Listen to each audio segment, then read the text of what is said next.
હવે આપણી સંસ્થાની અંદર જે અલગ અલગ ફેકલ્ટીઓના સ્વરૂપે અભ્યાસ ચાલી રહ્યો છે એનો અને વર્ષના અંતેના અહેવાલ સ્વરૂપે અત્યારે આપણી હોસ્ટેલના ડાયરેક્ટર દીપમ માવદિયાને અત્યારે હું આહુત કરીશ. એ આવી અને કંઈક બે વાત કરી અને અહેવાલ સ્વરૂપે અત્યારે અહીંયા રજૂ કરવા માટે આવશે. દીપમ માવદિયા. ધન્યોસ્મિ પૂર્ણકામોસ્મિ નિષ્પાપો નિર્ભય સુખી દેવજોગી યોગેન સ્વામિનારાયણાય આશ્રયાત.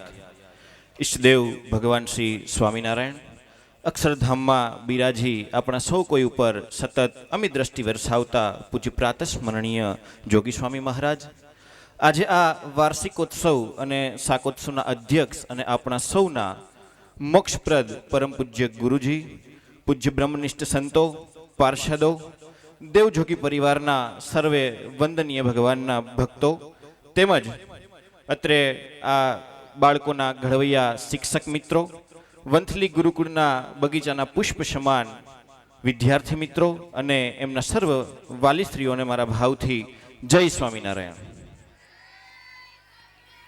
આજે આ ત્રિવેણી સંગમરૂપ કાર્યક્રમ વાર્ષિકોત્સવ, શાકોત્સવ અને ધોરણ 12ના વિદ્યાર્થીનો વિદાય સમારંભ છે. ત્યારે આ ઉપસ્થિત આપ સર્વેને મારે વાત એ કરવી છે કે સ્વામિનારાયણ સંપ્રદાયની જે ગુરુકુળીય પરંપરા છે એની વિશેષતા કંઈક અદ્ભુત અને અલૌકિક છે.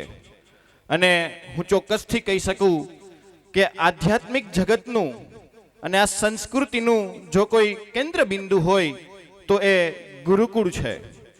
ત્યારે શિક્ષણની સાથે સાથે પારિવારિક, સામાજિક અને આધ્યાત્મિક વાતાવરણ એ આ શ્રી સહજાનંદ સ્વામી ગુરુકુળમાં આ બાળકોને પૂરું પાડવામાં આવે છે.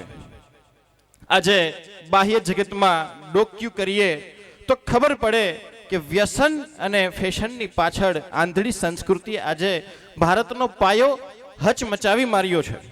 ત્યારે આ ગુરુકુળના સંતો અને આ અમારા શિક્ષક મિત્રો માતૃવત્સલ્ય ભાવથી આ બાળકોમાં પોતાની કારકિર્દીનું એવું ઘડતર કરે છે કે જેમ સ્વામિનારાયણ ભગવાન સંતોને કહેતા કે સંતો વર્તન તમારી વાતું કરશે, એમ આ બાળકો એવા ઘડતરથી પોતાના જીવનની શરૂઆત કરે ત્યારે સંસ્કારથી સભર અને આધ્યાત્મિકતા યુક્ત જેનું જીવન સ્થાપિત થાય ત્યારે એ વિદ્યાર્થીમાં દરેક વર્તનમાં એ ગુરુકુળીય સંસ્કારોની ઝલક છે એ દેખાઈ આવે. આજે આપ સૌને વાત એ કરવી છે કે શિક્ષણ તો એ બધી જ જગ્યાએ મળે છે. શિક્ષણના માધ્યમો આ દેશ દુનિયાની અંદર ઘણા બધા ઉપલબ્ધ છે, પરંતુ માત્ર શિક્ષણથી જ માનવ જીવન પરિપૂર્ણ નથી. પણ શિક્ષણની સાથે સાથે સંસ્કારોનું પણ કંઈક એટલું જ મહત્વ છે. ત્યારે રવિન્દ્રનાથ ટાગોરે કહ્યું છે કે ખરી સંસ્કૃતિ, માનવતા અને મા બાપની સેવાના મૂલ્યો એ જાતે ટકી શકતા નથી. એને ટકાવી રાખવા માટે કોઈક પાયો જોઈએ, અને એ પાયો છે આધ્યાત્મિકતા અને સંસ્કાર. અને એના માટે આ બ્રહ્મનિષ્ઠ સંતો અને અમારા શિક્ષકો એ ખૂબ જહેમત ઉઠાવી, ખૂબ દાખલો કરી આ બાળકોની અંદર સંસ્કારોની સાથે સાથે શિક્ષણનું સિંચન કરે છે. ત્યારે અત્રે ઉપસ્થિત હું આ વિદ્યાર્થીના સર્વે વાલી સ્ત્રીઓનો પણ ખૂબ આભાર વ્યક્ત કરું છું કે આપે આપના બાળકના જીવન ઘડતર માટે આ સંતોના સાનિધ્યમાં અને આ ગુરુકુળીય પરંપરામાં અભ્યાસ માટે આ ગુરુકુળની પસંદગી કરી છે. આપ સૌ જાણો છો આ ગુરુકુળની અંદર ધોરણ કેજી થી લઈ અને 12 ધોરણ સુધી, 12મા ધોરણ સુધી સાયન્સ, કોમર્સ અને આર્ટ્સ આ બધી જ ફેકલ્ટી ચાલે છે. સાથે સાથે આ ગુરુકુળનો વિદ્યાર્થી આ જ ગુરુકુળીય પરંપરામાં ઉચ્ચ ડિગ્રી માટે અભ્યાસ કરી શકે એના માટે બીએસસી કોલેજ અને સાથે સાથે જીએનએમ નર્સિંગ કોલેજ પણ આ ગુરુકુળની અંદર ચાલે છે, જેમાં ધોરણ 5 થી લઈને 12 ધોરણ સુધી બાળકો છે હોસ્ટેલમાં રહીને અભ્યાસ કરી શકે એવી સુંદર વ્યવસ્થા આ ગુરુકુળની અંદર છે. અને સાથે સાથે આજુબાજુના ગામડાઓમાંથી પણ એક સારું શિક્ષણ મળે, સારા સંસ્કારો મળે એવા હેતુસભર આપણે આજુબાજુના તમામ ગામડાઓમાંથી આપણી બસો ચાલે છે. ટ્રાન્સપોર્ટેશન મારફતે કેજીથી લઈ અને કોલેજ સુધીના દીકરા દીકરીઓ પણ આ ગુરુકુળીય પરંપરામાં અભ્યાસ કરી શકે એના માટે અપડાઉનની વ્યવસ્થા છે. આજે આ વાર્ષિકોત્સવ અને શાકોત્સવનું આયોજન છે ત્યારે આપ ઘણા બધા વાલીશ્રીઓ પણ અહીંયા ઉપસ્થિત છે. ત્યારે મારે થોડો શૈક્ષણિક અહેવાલ પણ આપની સમક્ષ રજૂ કરવો છે. આ ચાલુ વર્ષ એટલે કે જૂન 2024 અને 25 આ ચાલુ વર્ષે આ બાળકોના વિકાસ માટે, સર્વાંગી વિકાસ માટે શિક્ષણની સાથે સાથે સહઅભ્યાસિક ઘણી બધી પ્રવૃત્તિઓ અત્રેથી કરાવવામાં આવે છે. જેમાં શાળા પ્રવેશોત્સવ, જ્યારે બાળકો આ ગુરુકુળની અંદર અભ્યાસ માટે પ્રવેશ મેળવે અને શાળાની શરૂઆત થાય ત્યારે શાળાનો પ્રવેશોત્સવ હોય, વિશ્વ યોગ દિવસ, રાષ્ટ્રીય પર્વો, જન્માષ્ટમી, વેશભૂષા સ્પર્ધા, રાખડી સ્પર્ધા, ગણેશ ઉત્સવ, નવરાત્રિ ઉત્સવ, શિક્ષણ દિવસ, આવા બધા જ કાર્યક્રમોની ઉજવણી અહીંયા સારામાં સારી રીતે કરવામાં આવે છે. શા માટે? કે આજે આ વિદ્યાર્થીના વાલીઓએ અહીંયા આ ગુરુકુળની અંદર એડમિશન લઈ અને એમનું કંઈક ભવિષ્યની અંદર સારું ઘડતર થાય એવા હેતુથી આજે અમારા સૌ ઉપર વિશ્વાસ મૂકીને આ બાળકનું આ ગુરુકુળની અંદર એડમિશન કરાવ્યું હોય ત્યારે અમારી પણ એટલી જવાબદારી છે કે આ બાળક માત્ર શિક્ષણ જ નહીં પણ શિક્ષણની સાથે સાથે દરેક ક્ષેત્રે પોતાની ઉત્તરોત્તર પ્રગતિ કરી અને પોતાનું નામ એ રોશન કરે એવા હેતુસભર આજે દરેક પ્રવૃત્તિ અહીંયાથી કરાવવામાં આવે છે. આ ચાલુ વર્ષે વિદ્યાર્થીઓએ ગણિત વિજ્ઞાન મેળો, રાજ્ય પરીક્ષા બોર્ડ દ્વારા લેવાતી પરીક્ષાઓ, જિલ્લા અને રાજ્યના રમતોત્સવ, વન વિભાગ દ્વારા પ્રકૃતિ શિબિર તાલીમ, શાળાકીય રમતોત્સવ, સ્કિલ કોમ્પિટિશન, ખેલ મહાકુંભ અને હમણાં જ તમે જે સાંસ્કૃતિક કાર્યક્રમો નિહાળ્યા અને હજુ આપણે બે કૃતિ નિહાળવાની છે એ તમામ સાંસ્કૃતિક કાર્યક્રમો એવી અનેકવિધ પ્રવૃત્તિઓમાં ભાગ લઈ અને પોતાનામાં રહેલી શક્તિઓ એ પ્રદર્શિત કરી શકે એના માટે આ શિક્ષકો અને આ સંતો એ તનતોડ મહેનત એ કરે છે. હમણાં જ શિક્ષણ વિભાગ ગાંધીનગર દ્વારા આયોજિત ગણિત વિજ્ઞાન પ્રદર્શનમાં અહીંયા વિદ્યાર્થીઓ પણ એ હાજર હશે અને આપ પણ એમને પૂછી શકશો. ધોરણ 9 થી 12ના વિદ્યાર્થીઓએ કુલ 5 વિભાગમાં ગણિત અને વિજ્ઞાનના મોડેલ્સ એ બનાવ્યા અને એમને તાલુકા કક્ષાએ એ મોડેલ્સને રજૂ કર્યા અને તાલુકા કક્ષાનો ગણિત વિજ્ઞાન મેળો એ આપણી જ શાળાની અંદર અહીંયા જ યોજવામાં આવેલો હતો. એ ગણિત વિજ્ઞાન મેળાની અંદર આપણી ટોટલ કુલ 3 કૃતિઓ પ્રથમ અને દ્વિતીય ક્રમે વિજેતા થઈ. જોરદાર તાલીઓથી આ બાળકને આપણે વધાવશું. 5 કૃતિમાંથી ટોટલ 3 કૃતિ છે એ આપણા ગુરુકુળની તાલુકા કક્ષાએ સિલેક્ટ થઈ. એટલે બહુ સારું રિઝલ્ટ કહેવાય, સારું પરફોર્મન્સ કહેવાય. ત્યારે જ એ તાલુકા લેવલે 3 કૃતિઓ છે એ સિલેક્ટ થઈ શકે. એવી જ રીતે આ જે કૃતિઓ તાલુકા કક્ષાએ સિલેક્ટ થઈ અને ત્યારબાદ જિલ્લા કક્ષાએ એમનું પ્રતિનિધિત્વ કરવાનું હતું ત્યારે જિલ્લા કક્ષાના ગણિત વિજ્ઞાન પ્રદર્શનની અંદર બાળકોએ સ્વાસ્થ્ય અને સુખાકારી આધારિત મોડેલનું એ લોન્ચ કર્યું અને એમાં તૃતીય નંબર પ્રાપ્ત કરી અને એમાંના વિદ્યાર્થી છે કચિયા યશ અને પટેલ વિશ્વાસ, જેણે શ્રેષ્ઠ પ્રદર્શન કરી અને પારિતોષિક જુનાગઢ જિલ્લા કક્ષાએ પણ મેળવ્યું. આ બંને વિદ્યાર્થીઓને પણ આપણે જોરદાર તાલીઓથી વધાવશું. આ જે કંઈ સિદ્ધિઓ હાંસલ થાય એના માટે વિદ્યાર્થી પોતાની મહેનત તો જરૂરી છે જ, પણ સાથે સાથે અમારા આ શિક્ષક મિત્રોની પણ એટલી જ મહેનત એની અંદર કામ કરે છે. અમારે વિજ્ઞાનની અંદર, ગણિતની અંદર તમામ શિક્ષકો એ ગણિત વિજ્ઞાન પ્રદર્શનમાં કૃતિની અંદર ઝીણી ઝીણી પણ માહિતી આપી અને બાળકોનો કેવી રીતે નંબર આવે, કેવી રીતે એમનું સ્થાન પ્રાપ્ત થાય એના માટેની મહેનત અમારા વેકરિયા સાહેબ, અજીતભાઈ પ્રિન્સિપલ છે, અજીતભાઈ સાથે સાથે દલસાણિયા સાહેબ, આ બધા શિક્ષકોએ સારી એવી મહેનત કરી અને આ વિદ્યાર્થીઓનો નંબર પ્રાપ્ત થાય એના માટે એ કૃતિઓ ત્યાં રજૂ કરી.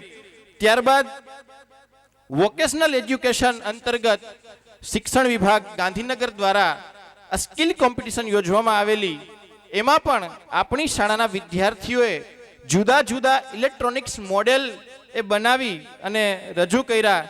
ત્યારે આપણી શાળાના વિદ્યાર્થીઓ દ્વારા health improvement device system model તાલુકા કક્ષાએ, એમાં પણ બે વિદ્યાર્થીઓ કલોલા કૃષ્ણ અને કચ્યા યશ પ્રથમ નંબર સાથે એ પોતાનું સિદ્ધિ હાંસલ કરી છે. અને એવી જ રીતે એમને જુનાગઢ જિલ્લા કક્ષાએ પણ એમનું જે કંઈ મોડેલ હતું એ રજૂ કરી અને ત્યાં પણ એને પ્રમાણપત્રો અને ઇનામો પ્રાપ્ત કરેલા છે.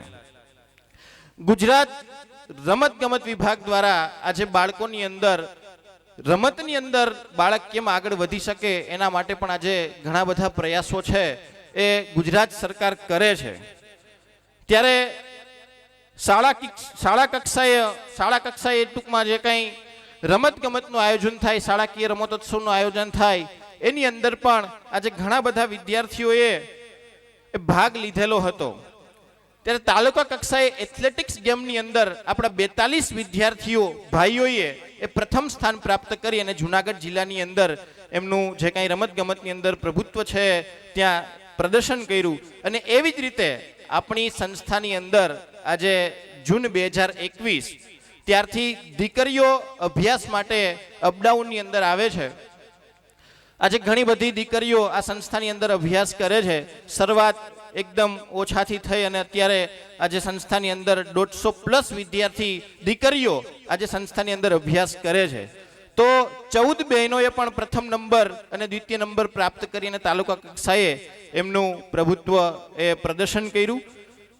રમતગમતની અંદર 800 મીટર દોડ, બરછી ફેંક, ગોળા ફેંક, 100 મીટર વિઘ્ન દોડ, 3000 મીટર દોડ, ચક્ર ફેંક, ઊંચી કૂદ, હેમર થ્રો, કબડ્ડી, ખોખો, આવી બધી જ ગેમો એની અંદર હોય છે. ત્યારે કબડ્ડીની અંદર પણ આપણા તમે બધાએ પોસ્ટ પણ કદાચ જોઈ હશે. કબડ્ડીની અંદર 3 ટીમે પ્રથમ સ્થાન પ્રાપ્ત એ તાલુકા કક્ષાએ આપણું કર્યું છે. અને એવી જ રીતે ખોખોની અંદર પણ 3 ટીમોએ તાલુકા કક્ષાએ પ્રથમ સ્થાન પ્રાપ્ત કરી અને સંસ્થાનું ગૌરવ એ વધારેલું હતું. એવી જ રીતે હમણાં એકદમ ટૂંકા ટાઈમ પહેલા ગુજરાત સરકાર દ્વારા કલા ઉત્સવનું આયોજન કરવામાં આવેલું હતું. આ કલા ઉત્સવની અંદર ગાયન, વાદન અને બાલ કવિ સ્પર્ધાઓમાં પણ તાલુકા કક્ષાએ આપણા ઘણા બધા વિદ્યાર્થીઓએ એ પ્રથમ સ્થાન પ્રાપ્ત કર્યું છે. એમાં હું યાદ કરીશ સોલંકી ધરા, આજે એમનું પણ આપણે વિશિષ્ટ સન્માન કરવાનું છે. આ દીકરીએ બાલ કવિ સ્પર્ધાની અંદર તાલુકા કક્ષાએ તો પોતાનું સ્થાન પ્રાપ્ત કર્યું, પણ એ તાલુકા કક્ષાએ સ્થાન પ્રાપ્ત કરી અને જુનાગઢ જિલ્લાએ એમનું જે કંઈ બાળ કવિ સ્પર્ધાની અંદર જે કંઈ એનું કલા છે એ રજૂ કરવા માટે ગઈ, તો જુનાગઢ જિલ્લાની અંદર પણ એમણે પ્રથમ સ્થાન એ પ્રાપ્ત કર્યો છે. અને એવી જ રીતે જુનાગઢ જિલ્લાથી આગળ સૌરાષ્ટ્ર ઝોન કક્ષાએ પણ આ દીકરીએ પ્રથમ સ્થાન પ્રાપ્ત કરી અને પોતાના મા બાપ અને આ સંસ્થાનું નામ રોશન કર્યું છે. ત્યારે સોલંકી ધરાને પણ એકવાર જોરદાર તાલીઓથી આપણે સૌ વધાવીએ. જેમાં બીજા પણ ઘણા બધા વિદ્યાર્થીઓ છે એ પોતાનું પ્રદર્શન તાલુકા કક્ષાએ પ્રથમ સ્થાને પ્રાપ્ત કર્યું. એમાં છુછર દ્રષ્ટિ, ટાંક જેનિસા અને ધામેલિયા નચિકેતાએ પણ એ પુરસ્કારો અને પ્રમાણપત્ર એ તાલુકા કક્ષાએ છે એ પ્રાપ્ત કરેલા છે.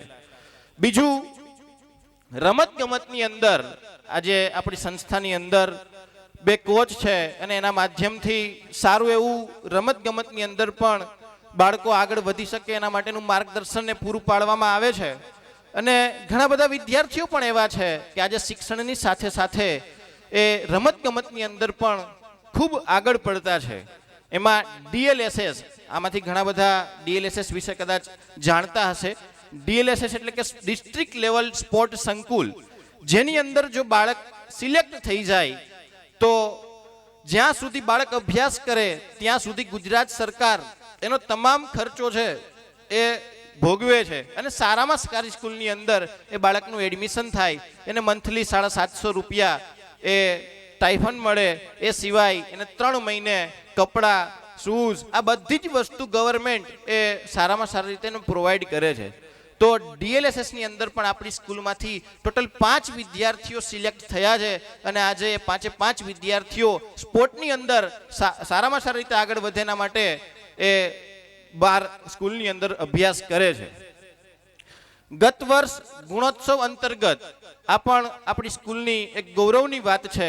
ગત વર્ષ ગુણોત્સવની અંતર્ગત આપણા શાળાના પરિણામ સહિતના સમગ્ર મૂલ્યાંકન અંતે શાળાને A ગ્રેડ પ્રાપ્ત થયેલો છે.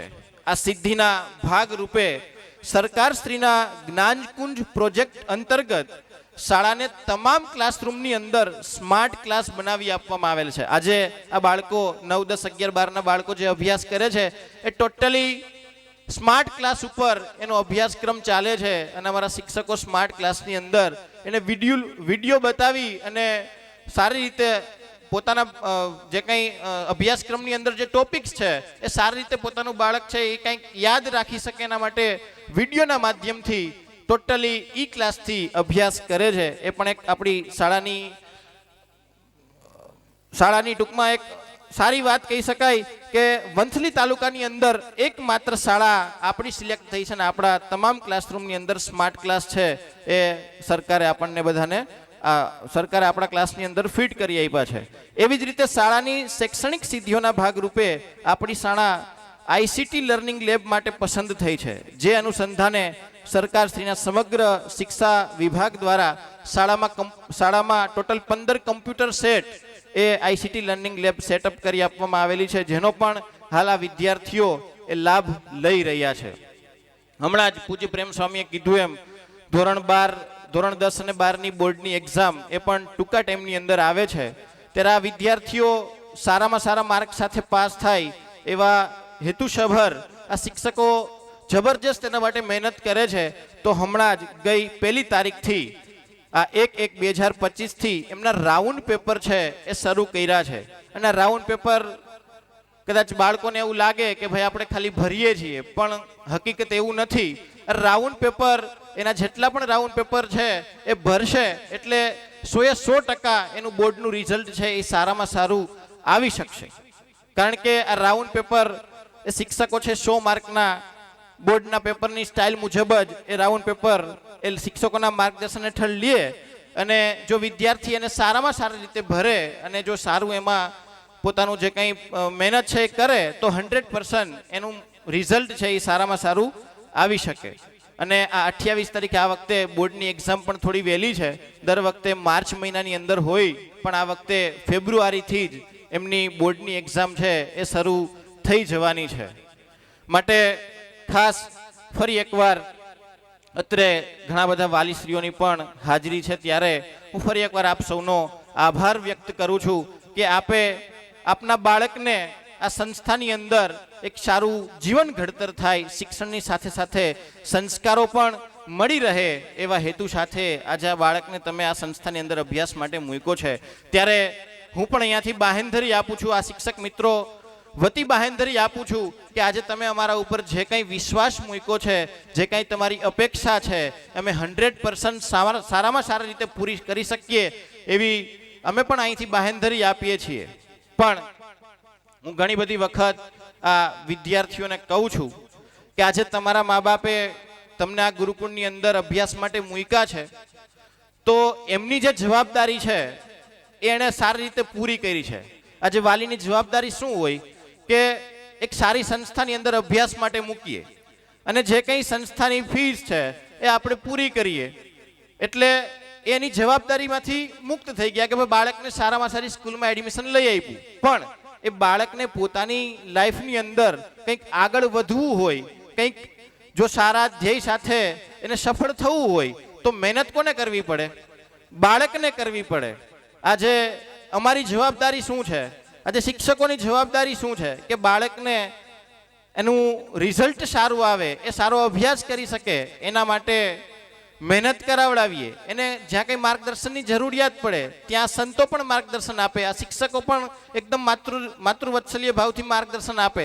પણ જો વિદ્યાર્થી જ મહેનત ના કરે તો એ ક્યારેય સફળ થઈ શકે નહીં. માટે વિદ્યાર્થીને પણ ખાસ કહેવાનું છે કે આજે તમારા મા બાપે આ સંસ્થાની અંદર અભ્યાસ માટે મૂક્યા છે અને તમારા મા બાપ તનતોડ મહેનત કરી અને તમને ભણાવે છે. હું એ પણ ઘણી બધી વખત કહું છું અને પૂજ્ય પ્રેમ સ્વામી પણ ઘણી બધી વખત એમને કહે છે કે આજે તમે 500 માગો અને તમારા મા બાપ તમને 1000 રૂપિયા આપે. હમણાં જ મેં થોડાક દિવસ પહેલા જ કીધું હતું કે સ્વામીએ કીધું એમ આખું લિસ્ટ તૈયાર કરે, ફોન કરવાનો વારો આવે ને ત્યારે આખું લિસ્ટ તૈયાર કરે કે મારા માટે આટલી વસ્તુ લઈ આવજો. તો મેં હમણાં બાળકોને પૂછ્યું કે તમે લિસ્ટની અંદર 5 વસ્તુના નામ લખ્યા હોય તો તમારા મા બાપે કોઈ દિવસ 2 વસ્તુ લઈને આપી છે કે ભાઈ 5 નથી 2 લઈ લેતું, આટલું ઘણું છે? પણ નહીં, તમે 5 વસ્તુના નામ લખીને આપ્યા છે તો એની અંદર 2 વસ્તુ એડ કરીને તમને અહીંયા આપી જશે. ઘણી બધી વખત ઓફિસની અંદર પૈસા જમા કરાવવા આવે તો ઘણા બધા વાલીઓ, છોકરો એમ કે પપ્પા 500 ની જરૂરિયાત છે, અલે મારો દીકરો 1000 વાપર પણ ભણજે ખરા. આટલું તમારા વાલી જો તમારા માટે કરતા હોય, તમારા માટે આટલી તનતોડ મહેનત કરીને તમને ભણાવતા હોય તો આજે વિદ્યાર્થી તરીકે તમારી પણ એટલી ફરજ છે કે જે કાંઈ મા બાપના આશા અને અરમાનો છે એને આપણે સારી રીતે પૂર્ણ કરીએ.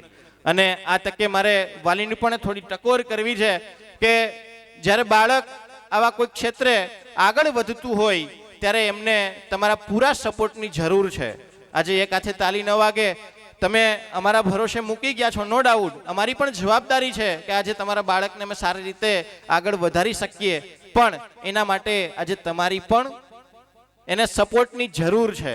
જ્યારે જ્યારે બાળક તમને ફોન કરે ત્યારે ત્યારે તમે બાળકને માર્ક્સ પૂછો, તારું એજ્યુકેશન કેવું ચાલે છે એવી વાત કરો તો આજે બાળક પણ મોટિવેટ થશે અને તમારા સપોર્ટથી બાળક પણ કંઈક આગળ વધી શકે. એવું અમે પણ અહીંયાથી સારી એવી મહેનત સાથે બાળકને પ્રોત્સાહિત કરીએ છીએ. અંતમાં હમણાં ટૂંકા ટાઈમની અંદર જ ધોરણ 10 અને 12ની એક્ઝામ છે ત્યારે ભગવાન શ્રી સ્વામિનારાયણ અને પૂજ્ય ગુરુ મહારાજ અને આપ સર્વ વડીલો અને વાલીશ્રીઓના ચરણોમાં પ્રાર્થના કરીએ કે તમે પણ ભગવાનને એવી પ્રાર્થના કરો કે આ બાળકનું રિઝલ્ટ એ સારામાં સારું આવે અને ઇન ફ્યુચર આ જ સંસ્થાની અંદર ધોરણ 11ની અંદર એડમિશન લઈ અને સાયન્સ, કોમર્સ, આર્ટ્સની અંદર પણ એનું ભવિષ્ય છે આગળ વધારે. અને કોમર્સ અને આર્ટ્સ માટે પણ ઘણી બધી ફેકલ્ટીઓ અમે આવતા ભવિષ્યની અંદર પણ વિચારીએ છીએ. ટૂંકા સમયની અંદર નવી ફેકલ્ટી એટલે કે BA, BRS, BCA, BEd આવી કોલેજની હજુ વધારે ફેકલ્ટી છે આ સંસ્થાની અંદર ડેવલપ કરવાની છે. તો આ દરેકને પ્રાર્થના સાથે અસ્તુ. જય સ્વામિનારાયણ. આપણી હોસ્ટેલના ડાયરેક્ટર દીપમભાઈએ આપણી સંસ્થાની અંદર ચાલતી ફેકલ્ટી અને જેને જેને સિદ્ધિઓ હાંસલ કરેલી છે એમની ખૂબ સરસ રીતે વાત કરી. વાસ્તવિક રીતે આપને થોડું એવું લાગતું હોય કે આ બધું તો કોમન છે,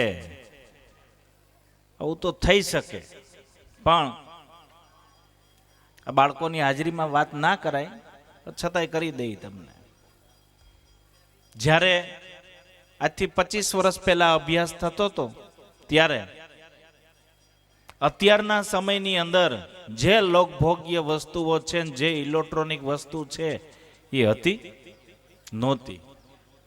ટૂંકમાં બગડવાનો સ્કોપ બહુ ઓછો હતો. અત્યારના સમયની અંદર, આ લેટેસ્ટ જમાનાની અંદર, આ સમયમાં અત્યારે અભ્યાસ કરવો એ ઘણો બધો કઠિન છે. શું કામે? તો કે તમારા બધા જ રાજ અને બધી જ બજારો ખુલ્લી થઈ ગઈ છે તમામ પ્રકારની. પેલા કોઈને બૂચમાં ઓલા કેમ સિંહામ ઉતારીને બૂચ મારવાનું કોઈને ખબર નહોતી પડતી. હવે કદાચ એની ઓફિસો હાલતી છે એમ, વગર પૈસે કેમ ભાઈ ભેગું કરવું, તો કે આવી રીતે કરાય. છતાંય આજે આ સમયની અંદર વાલીઓને પણ એને ટકોર કરીને હું પણ ફરીથી ટકોર કરું છું. તમારી ઓરિજિનલ કેડી કંડારવી હોય તો આ બાળકોનું જતન ખરેખર આવી સંસ્થાની અંદર થતું હોય તો તમારા અરમાનો પૂરા થાય. અત્યારે આ સમય એવો છે, નથી બગડવું. તમે રોડ ઉપર જાઓ છો, હાવ સાઈડમાં હાલી જવું છે. રોડ વચ્ચે હાલવું નથી ભાઈ, સાઈડમાં જ જવું. સામેથી આવીને ભટકાય તો શું કરો તમે? આ એના જેવી જિંદગી બની ગઈ છે અત્યારે. આ સમયમાં નોર્મલ લાઈફ જીવી એ મુશ્કેલ છે ભાઈ, બહુ કઠિન છે, ઘણી બધી અઘરી છે. છતાંય આવા સમયમાં આજે આ બાળકો અભ્યાસ કરી રહ્યા છે. હું ફરીથી મારા શિક્ષક મિત્રોને બધાને યાદ કરીશ કે ખરેખર આ શિક્ષકો એમના માટે બહુ બધી મહેનત કરી રહ્યા છે.